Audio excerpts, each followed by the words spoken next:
Greetings, friends, family, and survivors. Wow, has it been warm.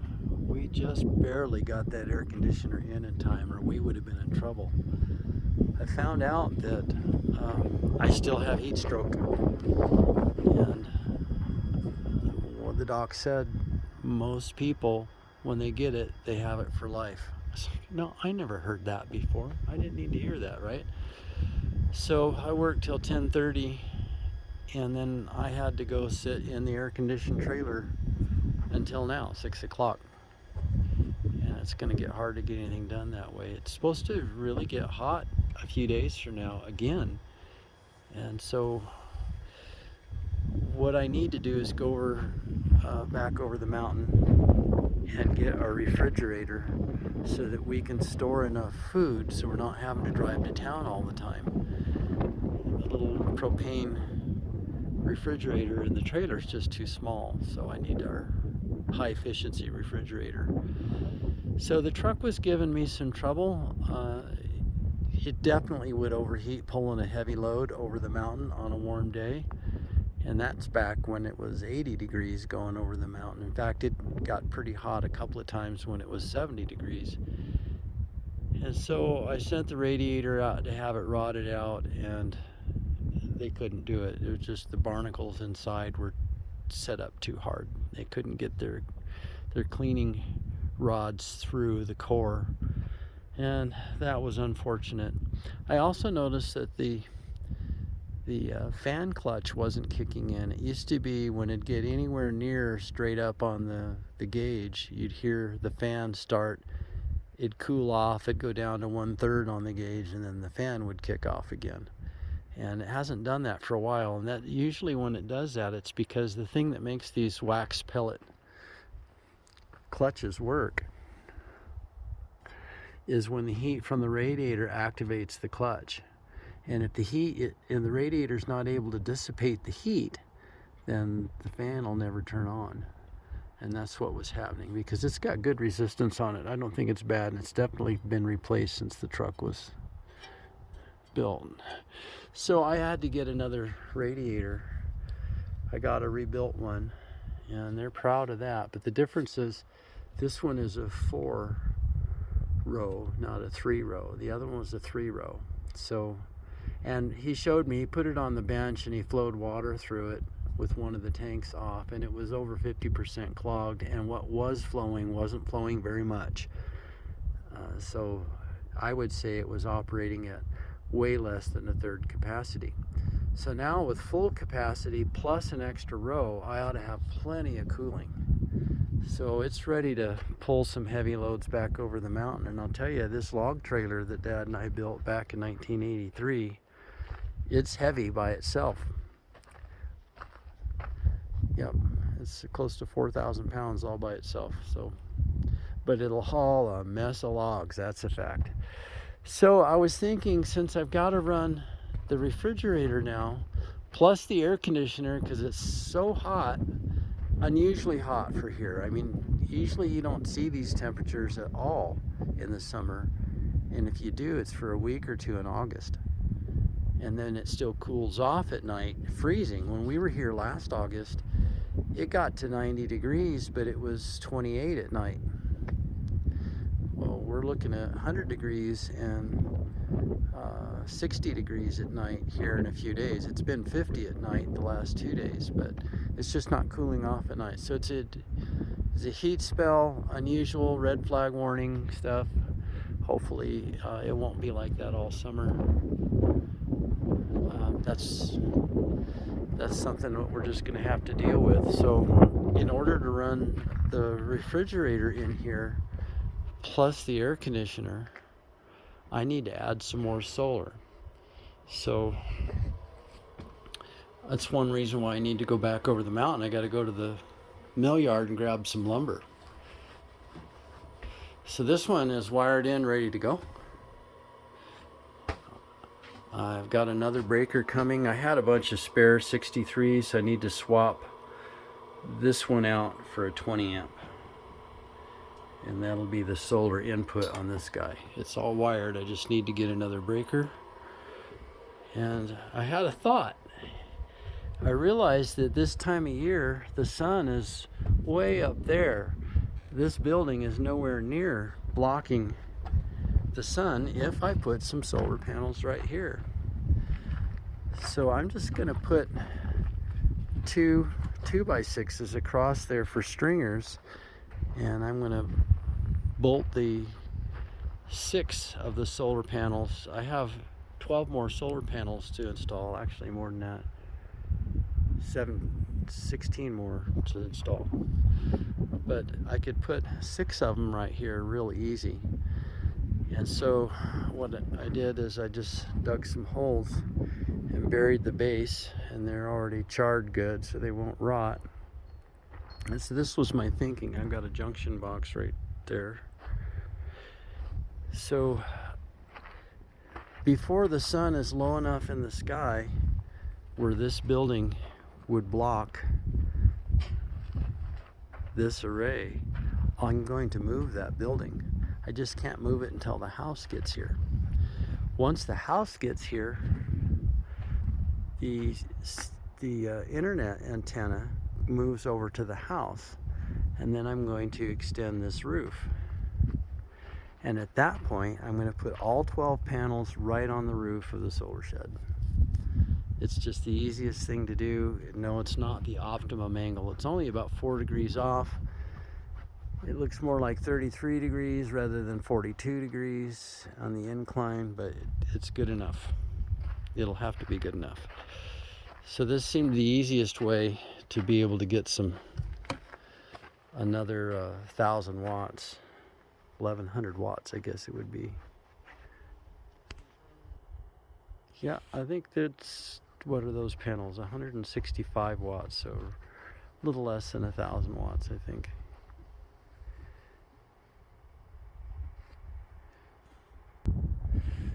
So I've got a little bit of a dilemma with the heat stroke thing. I need to build a building over the fifth wheel, and that's going to help an awful lot. So what everybody else in the area does when it gets hot is, I remember when I was an electrician, Mojave Desert area. I lived at 7,000 feet up in the mountains. So at home, 75 degrees was a really hot day. I mean, that was unbearably hot, 75 at home. But I drove down to the valley floor, and I'd go by the wholesale house, pick up the service truck, drive out to the Mojave Desert, and I'd get there about 10 o'clock.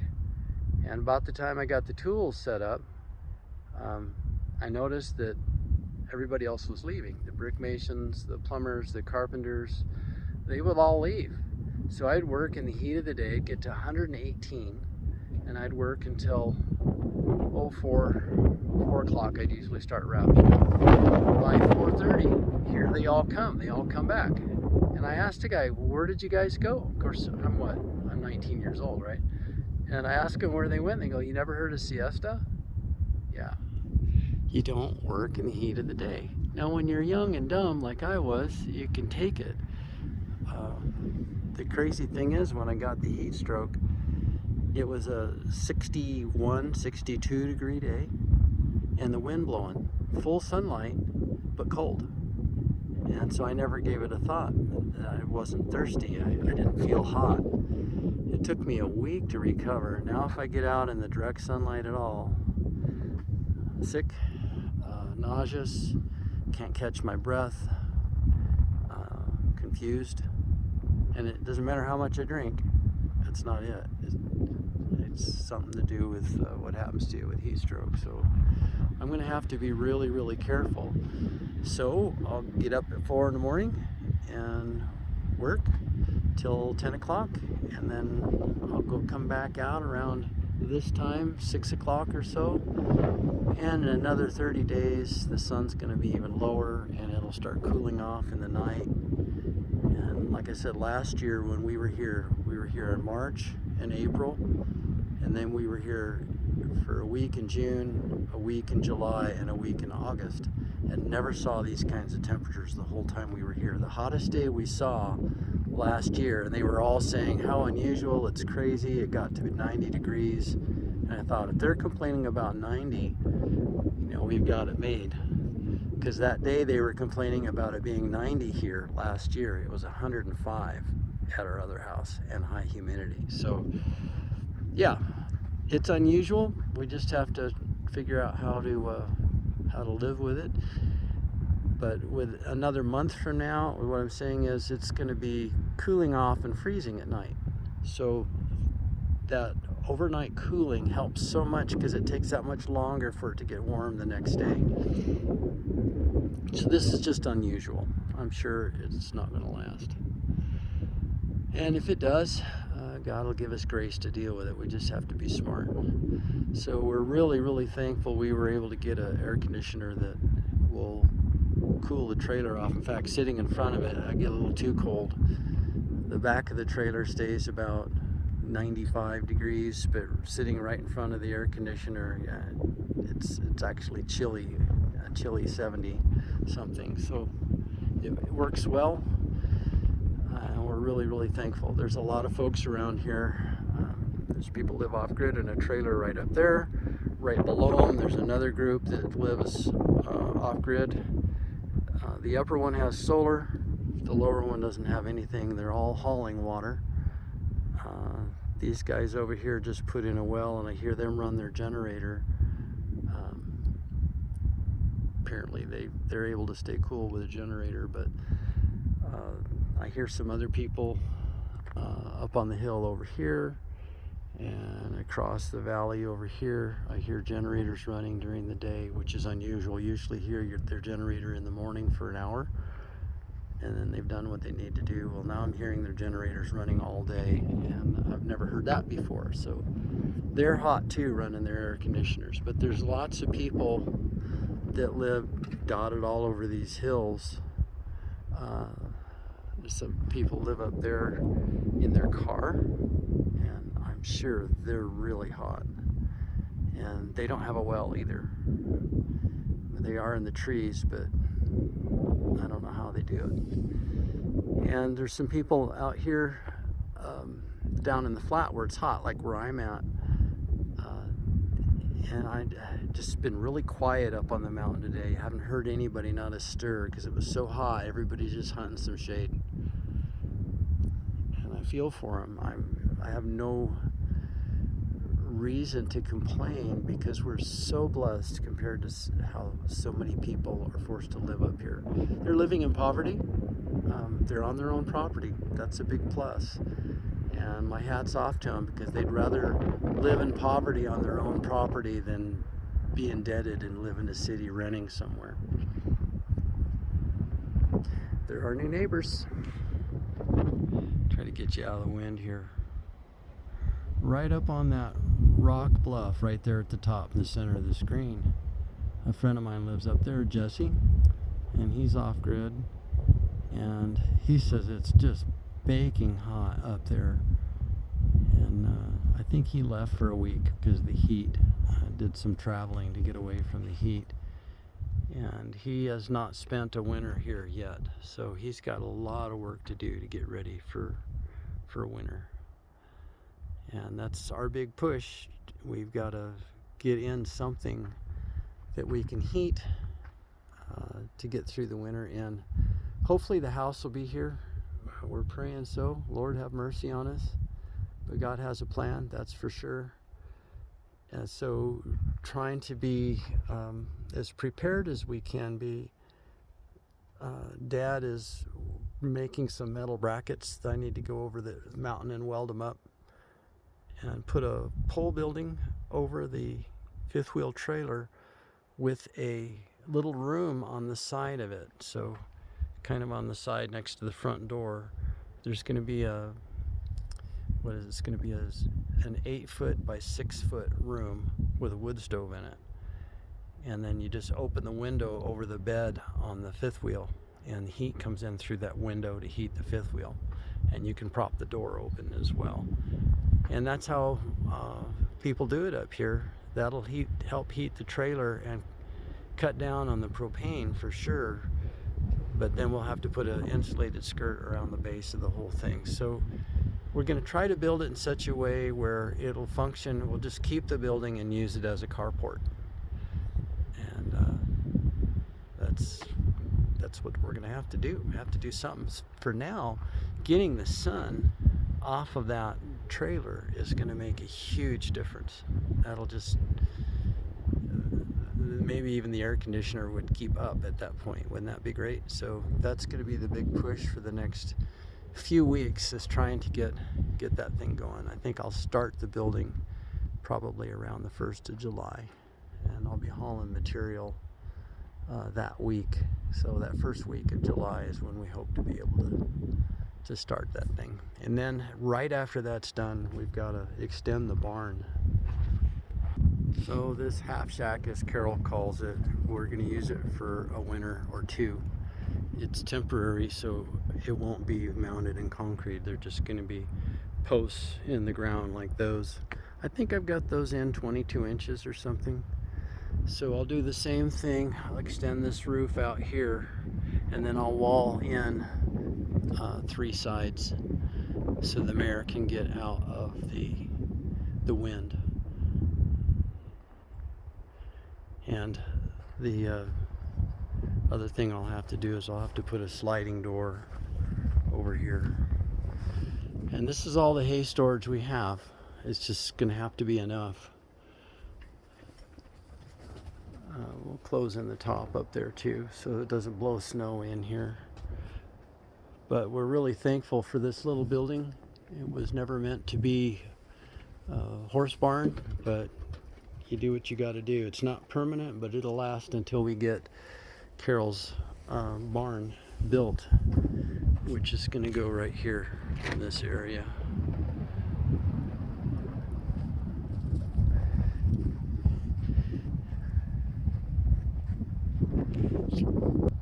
I've got the laundry biodegradable soap. It comes out a pipe right there, and it waters our new forest. So junipers and pine, and we brought some fir trees and some pine trees from the other house that we're going to plant right here. I pulled that bitter brush out with the winch on the truck, and it's nice soft dirt right here, and we'll plant those other trees right here. See if we can get our own forest going right here in the middle of the property. Why not?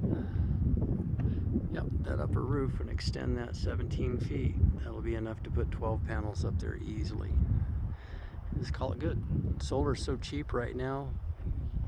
It's actually easier to buy more solar than it is getting all fussy with the proper sun angle and all that.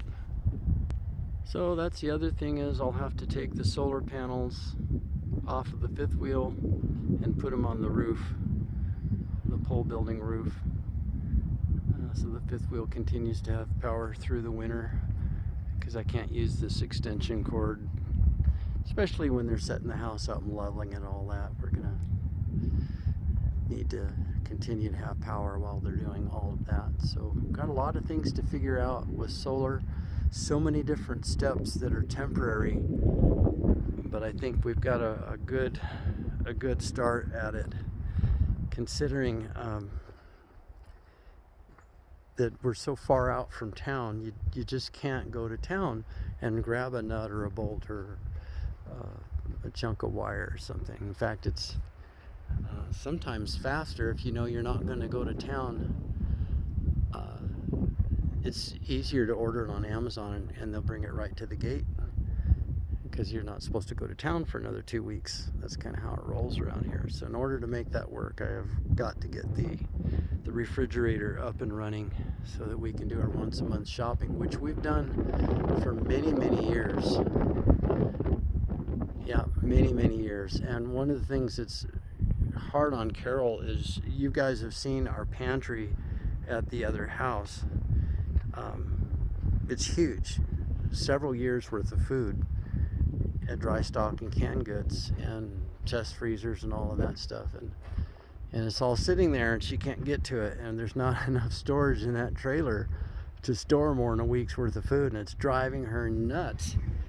And So I'm trying to mitigate that situation for her as soon as I can, so she doesn't have to go crazy trying to figure out.